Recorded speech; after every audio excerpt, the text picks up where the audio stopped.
The opinions of our panelists do not necessarily reflect those of Bang Zoom Entertainment or Revision3.com. This episode of AnimeTV is brought to you by GameFly and GoDaddy.com. AnimeTV Episode 9, the only show of its kind. Yeah. We do anime, games, Asian pop culture, manga. Yeah. Today on AnimeTV, we're reviewing a popular title called Baccano, and also you're doing some more Underexposed, right? That's right, I'm gonna do some Underexposed. So let's get this episode on the roll. AnimeTV, go! AnimeTV, go!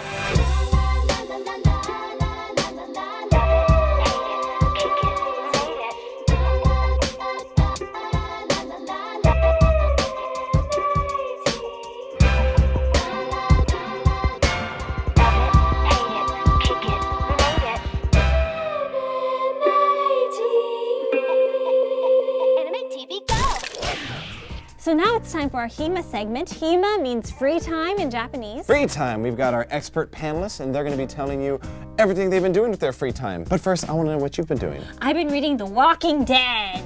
The Walking Dead, what's it about? It's a comic book, it's about zombies. Really? Yeah. What do? They eat people's brains? They eat people's brains, but it's also a commentary on society. Oh, zombies, always eating people's brains and commenting on it. Let's go see what the panelists are up to. Well then, you know what time it is? It's HIMA time. What are we doing this week? Start with you, Nick. Because we are reviewing a certain title later on, I wanted to see, and I liked it, I wanted to see what else this person was doing, and just released in Japan is a series called Do-Da-Da-Da, exclamation point, exclamation point, exclamation point. I'm going to shake my magic 8-ball and say this series is going to be a hit. What I like about the author in particular is that there's a bunch of regular people, and they all subscribe to the one supernatural idea. And the one supernatural idea is there's a headless horseman type character running around claiming people's lives. But this headless horseman drives around on a black motorcycle and wears it's actually a woman or a female figure, but she wears a motorcycle helmet with cat ears or like leopard ears on So, in top. other words, he's just borrowing from every other comic franchise out there. Well, you know, it's not bad. I actually dug it. It's okay, I dug it's it. And it's also about a story about a kid that goes to a new city. So he's like never ventured outside. He's gonna go to a new school, and so he's going out to the big, wide, bad world. And there's all these gangs and stuff. So it's the same author as what we're doing today. But I dug it. It's only 3 episodes in, and I think it's gonna be a hit. So check it out, especially if you like what we review later on. Do da da da. Ra ra ra ra ra. Yeah. Laura ra ra. Sounds like a Gaga song. Okay, well, last night I was up all night rewatching an anime that is very special to me and awesome and means a lot. And however, it may or may not, depending on your definition of anime, be considered an anime. So I'm gonna say anime question mark.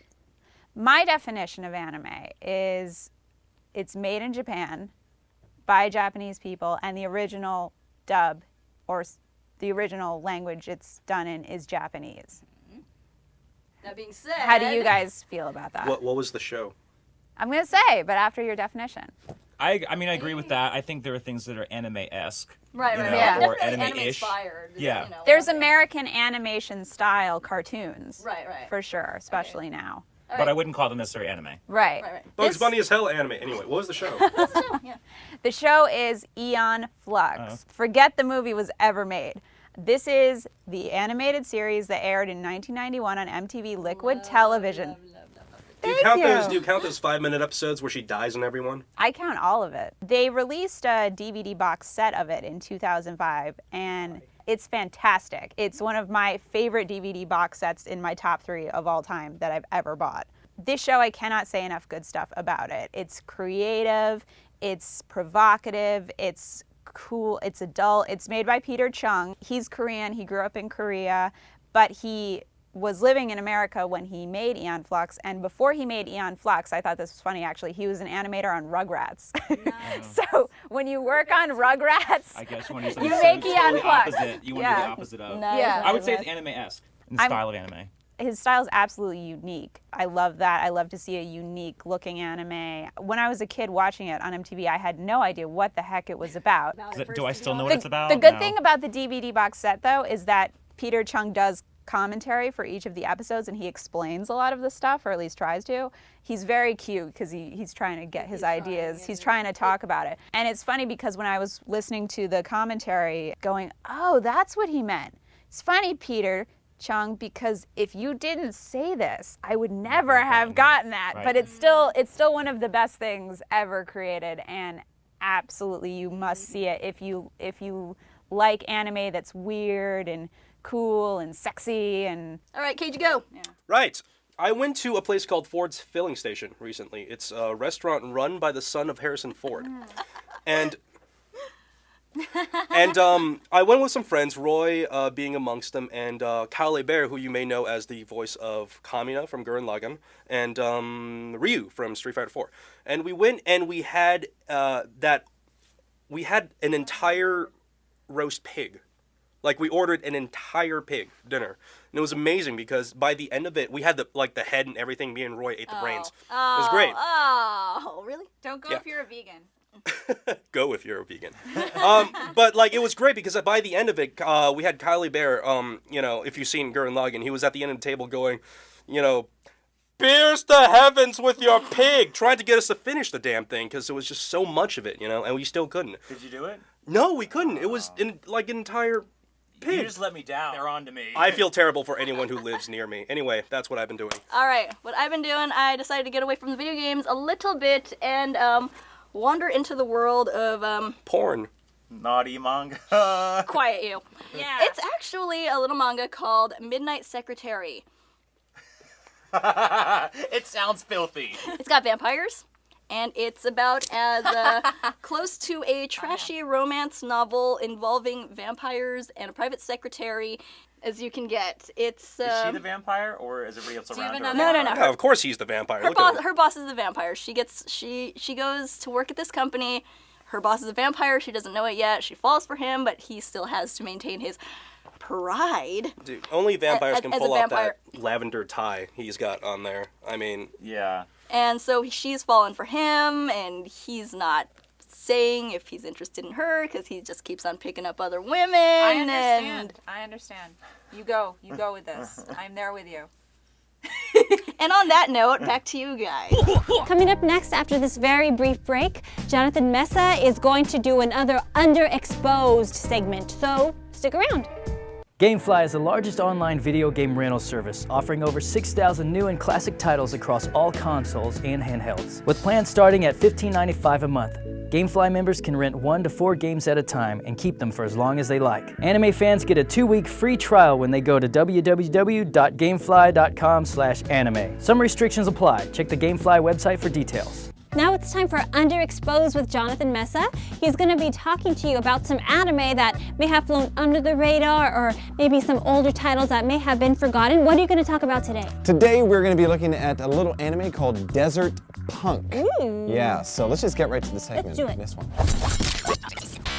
Welcome to Underexposed for those hard to reach titles that are really, really awesome. Well, we're bringing them right to you, and today I'm talking about Desert Punk. Desert Punk is a really dirty anime. Everyone out there, just want to put it out there before we go on with this.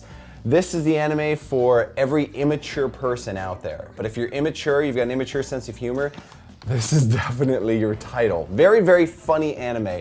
It's for the fans who like just absurdity, big boobs, and a lot of action, because that's all it is. It's in a post-apocalyptic war where we follow the Desert Punk, who's the greatest mercenary in all of the desert of Kanto. I mean, it's just desolate, this place. And he goes around basically doing jobs, making money, and then doing jobs and making money. His whole life, that's it. And he's become known as the demon of the desert at the age of 17 years old. And no one could really see him because he wears like this big mask and sort of like this big hood. But he's just a punk kid. Very, very fun stuff. Always chasing boobs. Always beating people up, and he's got a lot of balloons that look like him. Really, the show's about nothing. And when it comes down to it, it's about nothing. It's just fun, and it's just funny, and it's just people calling each other names. Enough of this! Your voice is making me crazy! Now you lose! you tiny vermin! And it's just a good time. It was released by Funimation and produced by Gonzo. It came out as a comic in 1997. Some of the fun things about this anime are the opening and closing. The opening is a live action sort of opening to it. In the desert, you can't help but clench your teeth. And then you go into anime, and then the closing is a cute little song about how to draw the desert punk. First you make a circle, then a bigger circle. Start with one circle, add one more circle. And then an even bigger circle. It's desert punk. Kind of fun for all the boys. If you like big boobs, you like good times, Desert Punk is definitely your title. I love it myself. This is actually Colin's title from season 1. I borrowed this from her 2 years ago and I've never returned it. You want it, Colin? Come and get it! Underexposed, out! Today we're focusing on a show with a cast of almost 20 lead characters. 20? We're reviewing Funimation's Baccano right after the break. Web hosting from GoDaddy.com includes 99.9% uptime, 24/7 support, and free access to hosting connection. The place to install over 30 free applications sure to help you get the most from your hosting plan and website. Baccano is based on a light novel. It's 16 episodes long and it's a huge story. Huge! We've got 20 characters. We've got thugs, alchemists, immortality. And so a much. train called the FLying Pussyfoot. Yeah. Very interesting. Yeah. Don't worry though, our panelists are going to break it all down for you. So check out the clip and stick around.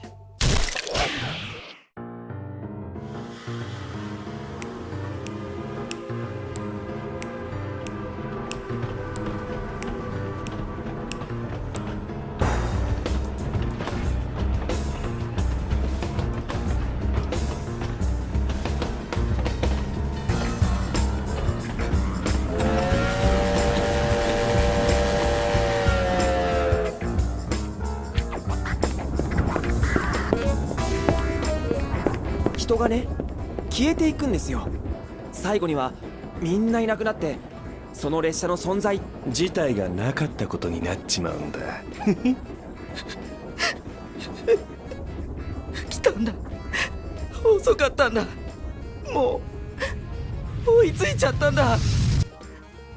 レイルトレーサー。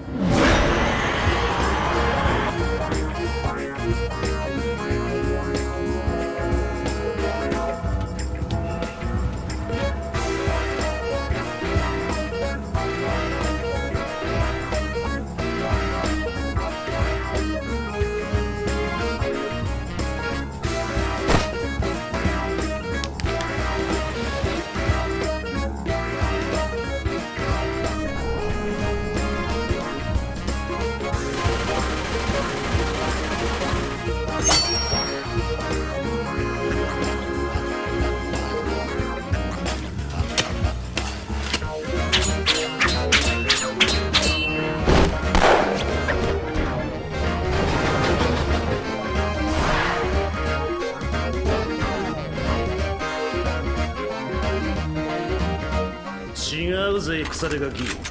俺は生きることを計算したことは一度もねえ。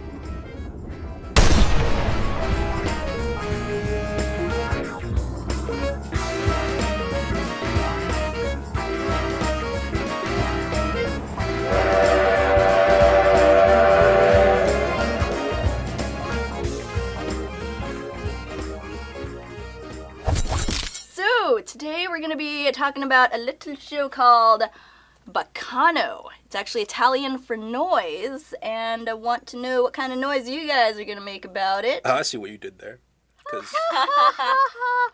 All right. Well, let's start off with a general overview, actually. It's about the lives of how many people? Lots of people. 5 million? 40. About a bunch of people and how they all kind of come together. It actually shows their past for some people, and how it all comes together in the present, and a giant domino thing at the very, Over the very span end. of what, like 3 years? Yeah. 3? I want to say the 1930s. Yeah. So, what did you think of it, Nikki baby? Like I said, I liked the author Ryoku. Narita. This is why I appreciated this, because everyone's like, my name is Claire. My name is Firo. These are ones I can pronounce. Jacuzzi. Yeah, Jacuzzi, Splot. I thought it was awesome. It's very stylized. The actual animation itself reminds me, and I don't get murdered for this, but how Ergo Proxy is very slick. And it's has muted tones. It's darker. When you're in the shadow, you can't see the potted plant there because it's so dark. But if you turn off the lights on your all around you, you can actually see there's a plant there in the corner in the shadow. But if you're watching in daylight, it's like that kind of feel. It's slick. I appreciated that. I liked the multiple diverging storylines of the 18 characters. 18. There's 18. Wow.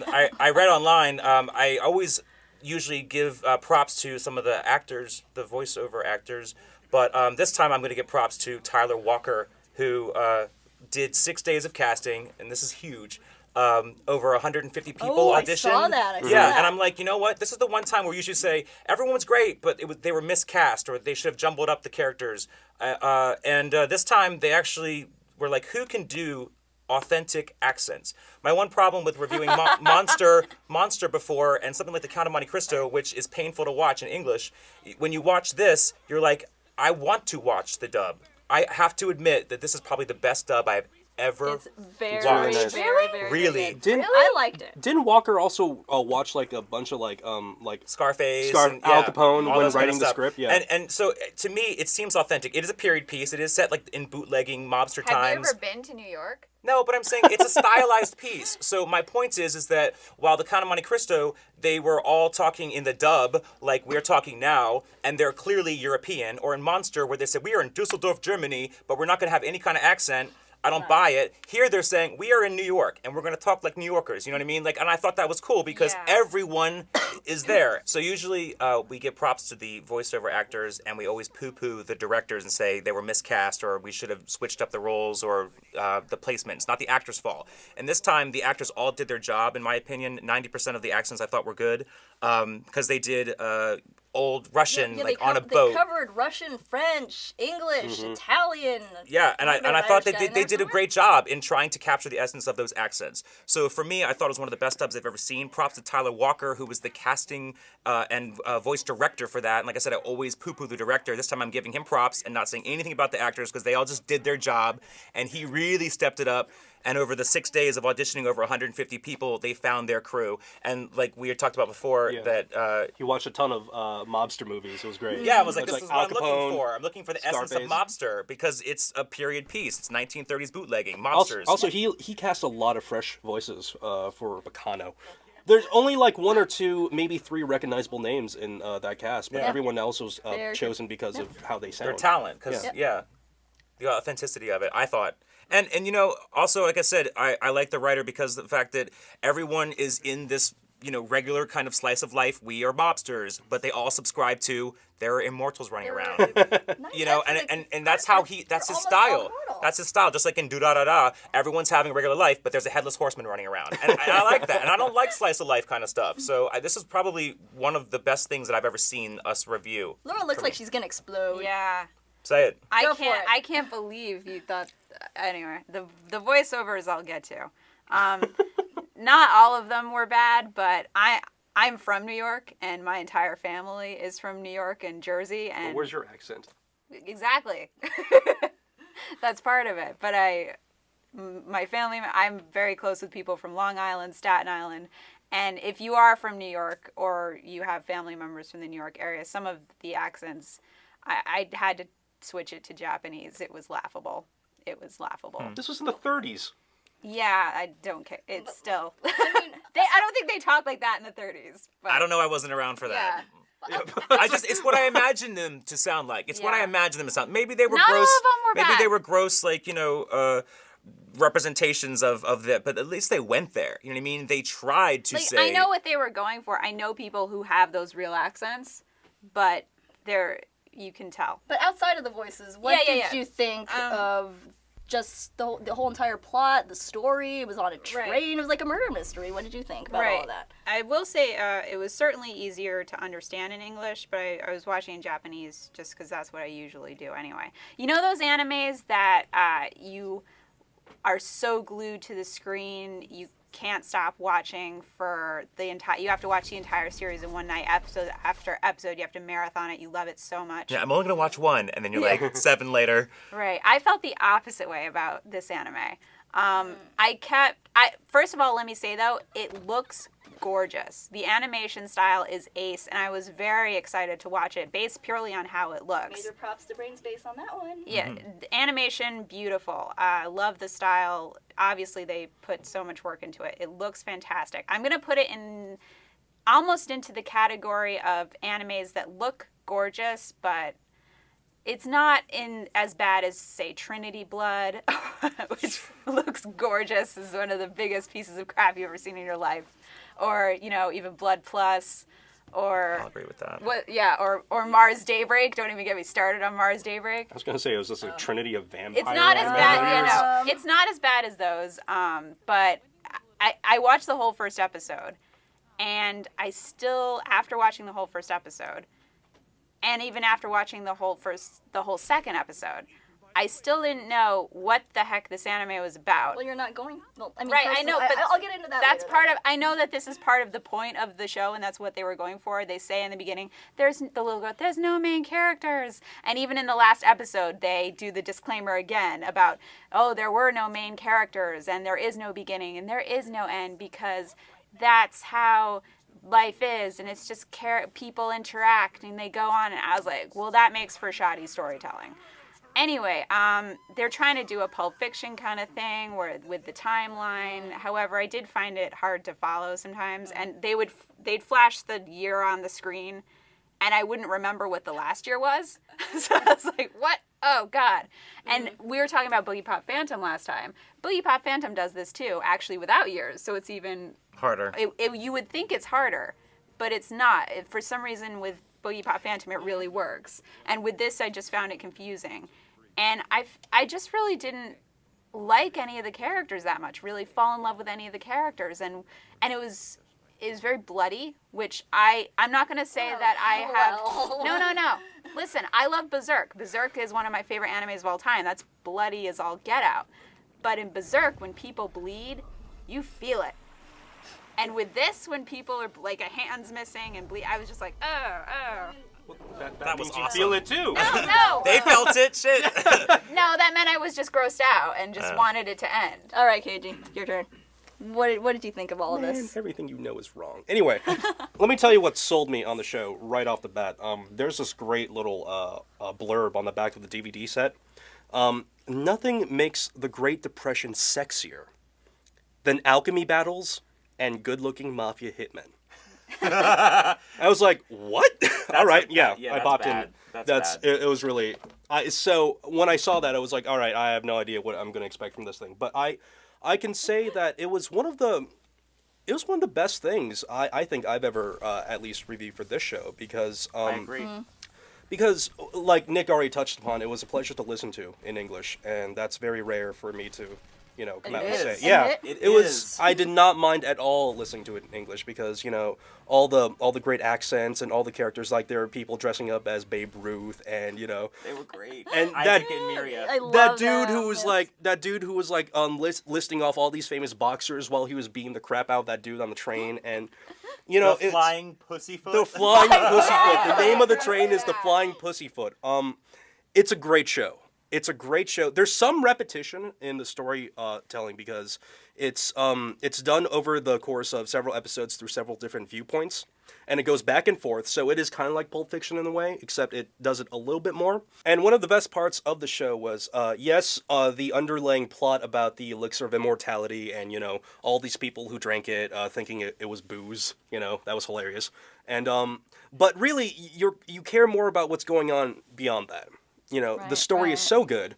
The characters are so interesting, I think. All 18 of them. All 18 of them. I loved all 18 of them. I'm not saying they're not interesting. I can't remember most of their names for the life of me, but I just felt the storytelling in this was so good, and I would watch it again. It's only 16 episodes. Yeah. Right. It didn't run long. 16 really solid good I was episodes. glad for that.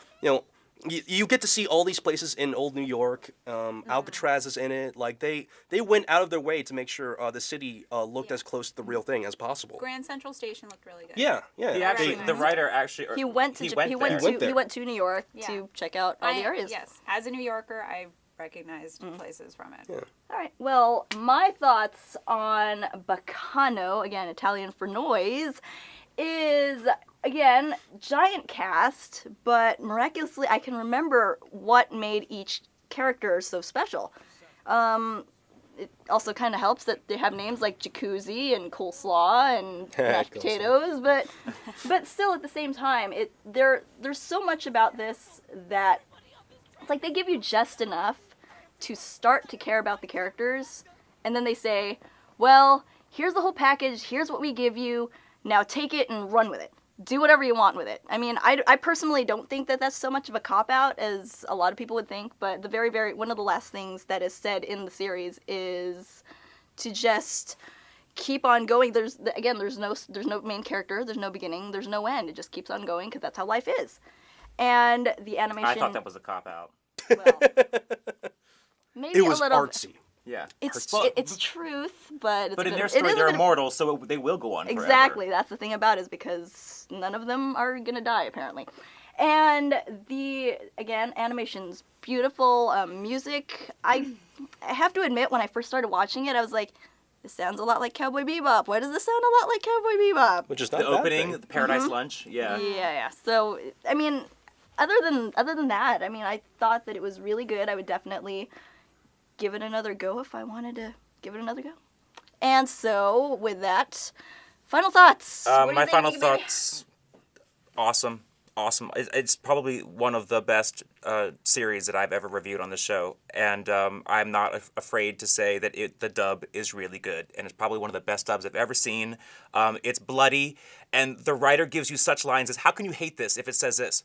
One of the guys says, give us all your cash. And the other guy pipes in and says, show us your tits. Like, it was just a great line. I'm like, who says that?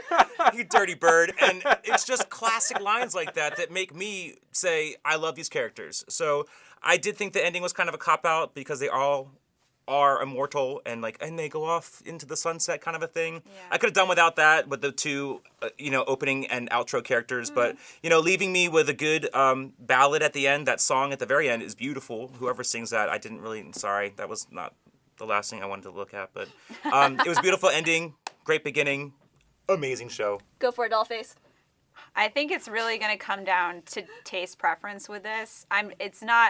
I recognize that it's not a bad anime. I think it's more a taste preference thing. That's fair, yeah. If you love gangster genre stuff, if you like bloody violence, the thing that also I think that struck me wrong about it is that sometimes it is this very serious, bloody anime, and then other times it's a silly comedy.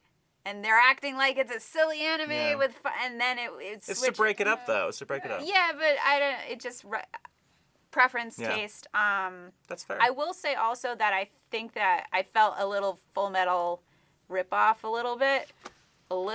What? How? Listen. Get out. There's Alchemist. Get out. There's Homunculi. Instead of the Philosopher's Stone, there's this elixir. What?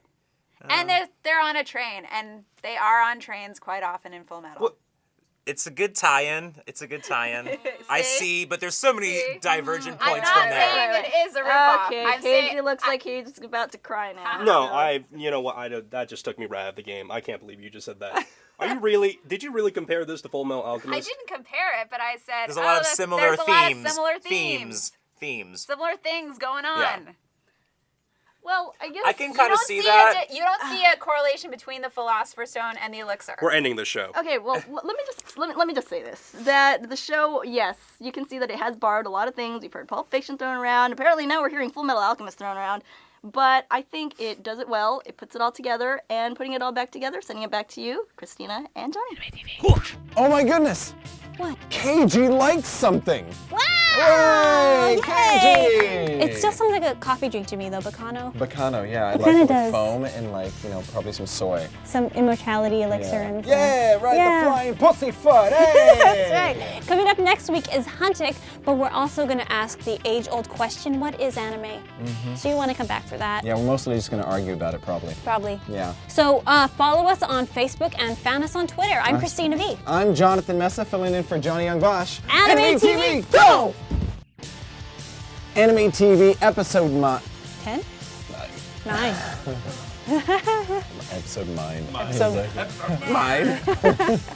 Coming up after this very brief break, Jonathan Messa is going to... What do I do? What am I going to do?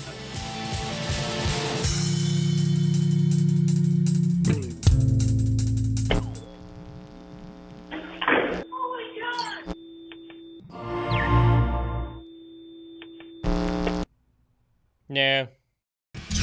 Bang Zoom.